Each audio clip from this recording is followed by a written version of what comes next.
کیسے ہوئی؟ یہ ان کی خطابت کا زور تھا، ان کا انداز بیان تھا۔ پھر اس کے بعد مدینہ میں جتنے دن گزارے، ان کی سیرت پڑھے انسان حیران ہو جاتا ہے۔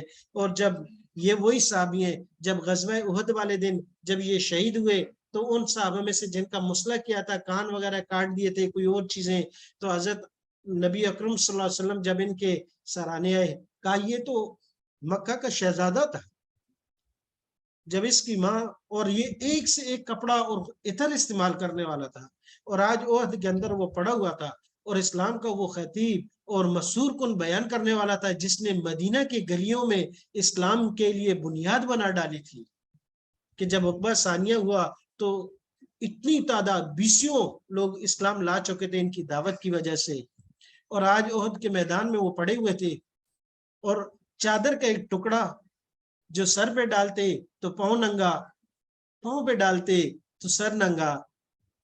اور رحمت دو عالم میں جہاں نبی اکرم صلی اللہ علیہ وسلم تشریف لائے، کہا کہ یہ کپڑا ان کے سر پہ ڈال دیں اور پاؤں کی طرح ازر کے گھاس باندھ کر ان کی تدوین کر دی جائے، تو یہ وہ لوگ ہیں۔ تو یہ اسلام کی تاریخ کو بدلا اس میں خطابت کا، اور آج بھی ایسے ہی۔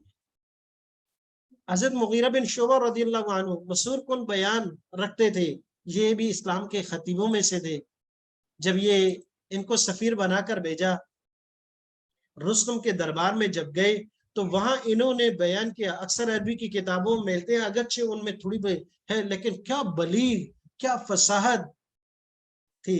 اور جب بیان کر کے ختم ہوا تو وہیں رستم کے دربار کے لوگوں نے کہہ دیا کہ کچھ ہی دنوں میں جل یا بدیر ہمارے غلام ان کے کیمپ اور خیموں میں ہوں گے۔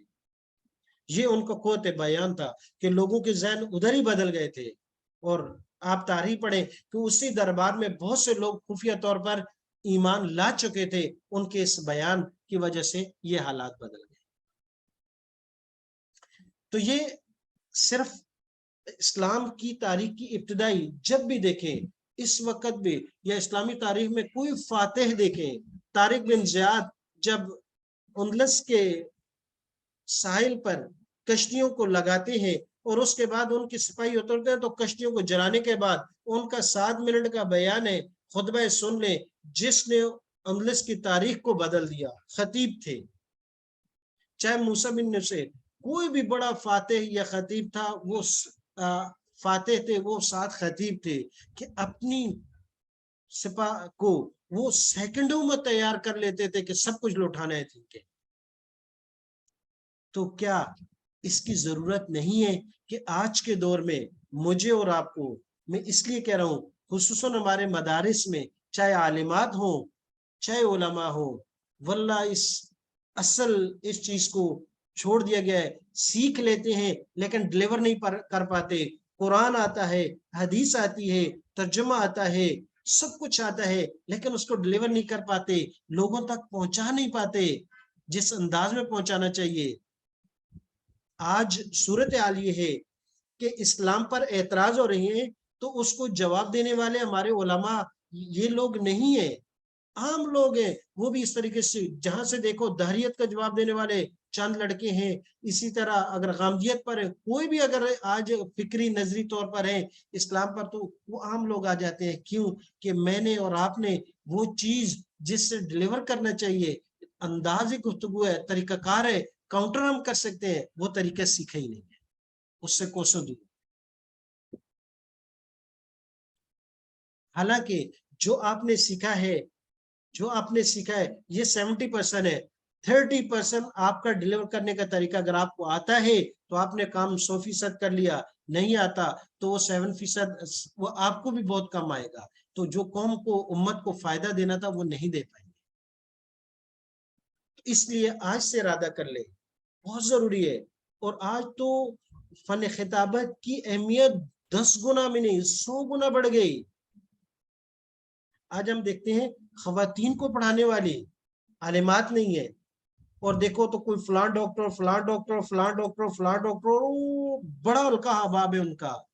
اس کی وجہ کیا ہے کہ ہماری اسٹوڈنٹ نے سیکھا نہیں ہے، ہماری طالبات نے، ہماری عالمات نے، ہم نے اس کو مدارس میں رائج نہیں دیا، اس کو ترجیح نہیں دی، اس کو اہمیت نہیں دی، اس کو فوقیت نہیں دی، اور اس لیے آج ہم کام بھی نہیں کر سکتے۔